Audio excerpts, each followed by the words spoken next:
नमो नमः। आप सभी का हार्दिक अभिनंदन। आइए श्री विष्णु पुराण के तृतीय अंश के 8वें अध्याय का पाठन आरंभ करते हैं। विष्णु भगवान की आराधना और चातुर्वर्ण्य धर्म का वर्णन। श्री मैत्रेय जी बोले, हे भगवान, जो लोग संसार को जीतना चाहते हैं वे जिस प्रकार जगतपति भगवान विष्णु की उपासना करते हैं वह वर्णन कीजिए।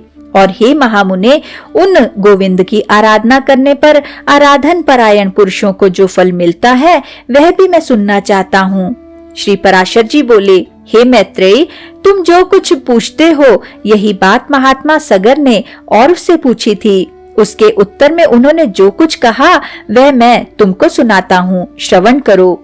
हे मुनि श्रेष्ठ, सगर ने भृगुवंशी महात्मा औरव को प्रणाम करके उनसे भगवान विष्णु की आराधना के उपाय और विष्णु की उपासना करने से मनुष्य को जो फल मिलता है उसके विषय में पूछा था। उनके पूछने पर औरव ने यत्न पूर्वक जो कुछ कहा था वह सब सुनो। औरव बोले, भगवान विष्णु की आराधना करने से मनुष्य भूमंडल संबंधी समस्त मनोरथ, स्वर्ग से भी श्रेष्ठ ब्रह्म पद और परम निर्वाण पद भी प्राप्त कर लेता है। हे राजेंद्र, वह जिस जिस फल की जितनी जितनी इच्छा करता है, अल्प हो या अधिक, श्री अच्युत की आराधना से निश्चय ही वह सब प्राप्त कर लेता है। और हे भूपाल, तुमने जो पूछा कि हरि की आराधना किस प्रकार की जाए, सो सब मैं तुमसे कहता हूँ। सावधान होकर सुनो। जो पुरुष वर्णाश्रम धर्म का पालन करने वाला है वही परम पुरुष विष्णु की आराधना कर सकता है। उनको संतुष्ट करने का और कोई मार्ग नहीं है। हे नृप, यज्ञों का यजन करने वाला पुरुष उन विष्णु ही का यजन करता है। जप करने वाला उन्हीं का जप करता है और दूसरों की हिंसा करने वाला उन्हीं की हिंसा करता है, क्योंकि भगवान हरि सर्वभूतमय है। अतः सदाचार युक्त पुरुष अपने वर्ण के लिए विहित धर्म का आचरण करते हुए श्री जनार्दन ही की उपासना करता है। हे पृथ्वी पते, ब्राह्मण, क्षत्रिय, वैश्य और शूद्र अपने अपने धर्म का पालन करते हुए ही विष्णु की आराधना करते हैं, अन्य प्रकार से नहीं। जो पुरुष दूसरों की निंदा, चुगली अथवा मिथ्या भाषण नहीं करता तथा ऐसा वचन भी नहीं बोलता जिससे दूसरों को खेद हो, उससे निश्चय ही भगवान केशव प्रसन्न रहते हैं। हे राजन, जो पुरुष दूसरों की स्त्री, धन और हिंसा में रुचि नहीं करता उससे सर्वदा ही भगवान केशव संतुष्ट रहते हैं। हे नरेंद्र, जो मनुष्य किसी प्राणी अथवा वृक्ष आदि अन्य देहधारियों को पीड़ित अथवा नष्ट नहीं करता उससे श्री केशव संतुष्ट रहते हैं। जो पुरुष देवता, ब्राह्मण और गुरुजनों की सेवा में सदा तत्पर रहता है, हे नरेश्वर, उससे गोविंद सदा प्रसन्न रहते हैं। जो व्यक्ति स्वयं अपने और अपने पुत्रों के समान ही समस्त प्राणियों का भी हित चिंतक होता है वह सुगमता से ही श्री हरि को प्रसन्न कर लेता है। हे नृप, जिसका चित्त राग आदि दोषों से दूषित नहीं है उस विशुद्ध चित्त पुरुष से भगवान विष्णु सदा संतुष्ट रहते हैं। हे नृप श्रेष्ठ, शास्त्रों में जो जो वर्णाश्रम धर्म कहे हैं उनका ही आचरण करके पुरुष विष्णु की आराधना कर सकता है और किसी प्रकार नहीं। सगर बोले, हे द्विज श्रेष्ठ, अब मैं संपूर्ण वर्ण धर्म और आश्रम धर्मों को सुनना चाहता हूँ, कृपा करके वर्णन कीजिए। औरव बोले, जिनका मैं वर्णन करता हूँ उन ब्राह्मण, क्षत्रिय, वैश्य और शूद्रों के धर्मों का तुम एकाग्र चित्त होकर क्रमशः श्रवण करो। ब्राह्मण का कर्तव्य है कि दान दे, यज्ञों द्वारा देवताओं का यजन करे, स्वाध्यायशील हो, नित्य स्नान तर्पण करे तथा अगन्याधान आदि कर्म करता रहे। ब्राह्मण को उचित है कि वृत्ति के लिए दूसरों से यज्ञ करावे, औरों को पढ़ावे और न्यायोपार्जित शुद्ध धन में से न्यायानुकूल द्रव्य संग्रह करे।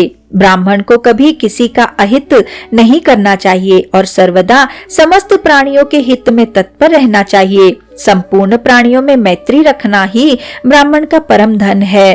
पत्थर में और पराये रत्न में ब्राह्मण को समान बुद्धि रखनी चाहिए।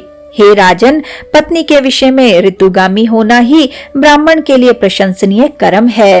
क्षत्रिय को उचित है कि ब्राह्मणों को यथेच्छ दान दे, विविध यज्ञों का अनुष्ठान करे और अध्ययन करे। शस्त्र धारण करना और पृथ्वी की रक्षा करना ही क्षत्रिय की उत्तम आजीविका है। इनमें भी पृथ्वी पालन ही उत्कृष्टतर है। पृथ्वी पालन से ही राजा लोग कृतकृत्य हो जाते हैं, क्योंकि पृथ्वी में होने वाले यज्ञादि कर्मों का अंश राजा को मिलता है। जो राजा अपने वर्ण धर्म को स्थिर रखता है, वह दुष्टों को दंड देने और साधु जनों का पालन करने से अपने अभीष्ट लोकों को प्राप्त कर लेता है।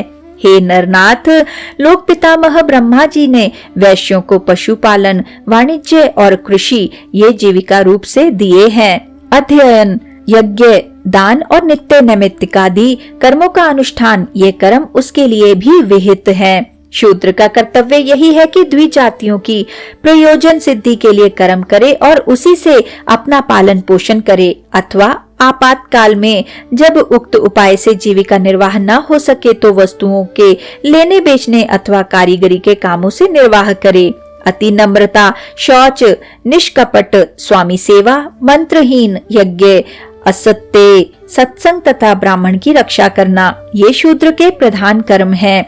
हे राजन, शूद्र को भी उचित है कि दान दे, बलि, वैश्वदेव तथा नमस्कार आदि अल्प यज्ञों का अनुष्ठान करे, पितृ श्राद्ध आदि कर्म करे, अपने आश्रित कुटुंबियों के भरण पोषण के लिए सकल वर्णों से द्रव्य संग्रह करे और ऋतु काल में अपनी ही स्त्री से प्रसंग करे।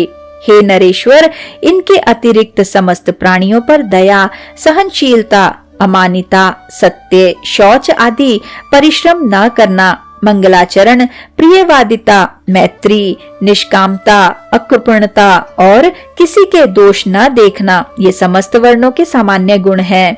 सब वर्णों के सामान्य लक्षण इसी प्रकार हैं। अब इन ब्राह्मण आदि चारों वर्णों के आप धर्म और गुणों का श्रवण करो। आपत्ति के समय ब्राह्मण को क्षत्रिय और वैश्य वर्णों की वृत्ति का अवलंबन करना चाहिए तथा क्षत्रिय को केवल वैश्य वृत्ति का ही आश्रय लेना चाहिए। ये दोनों शूद्र का कर्म, सेवा आदि कभी ना करें। हे राजन, इन उपरोक्त वृत्तियों को भी सामर्थ्य होने पर त्याग दे, केवल आपातकाल में ही इनका आश्रय ले।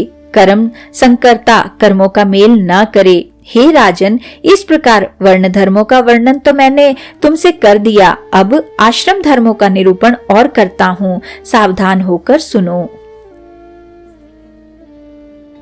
इसी के साथ आज के इस सुंदर पाठन को हम यहीं पर विराम देते हैं और अगले अध्याय के पाठन के लिए हमारे साथ फिर से जुड़िएगा। आइए विष्णु जी के इस सुंदर मंत्र से आज के पाठन का समापन करते हैं।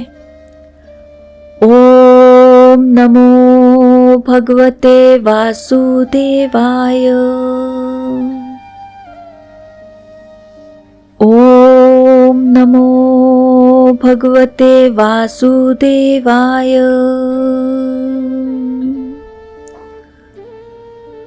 ओम नमो भगवते वासुदेवाय। ओम नमो भगवते वासुदेवाय। ओम नमो भगवते वासुदेवाय। ओम नमो भगवते वासुदेवाय। ओम नमो भगवते वासुदेवाय। धन्यवाद।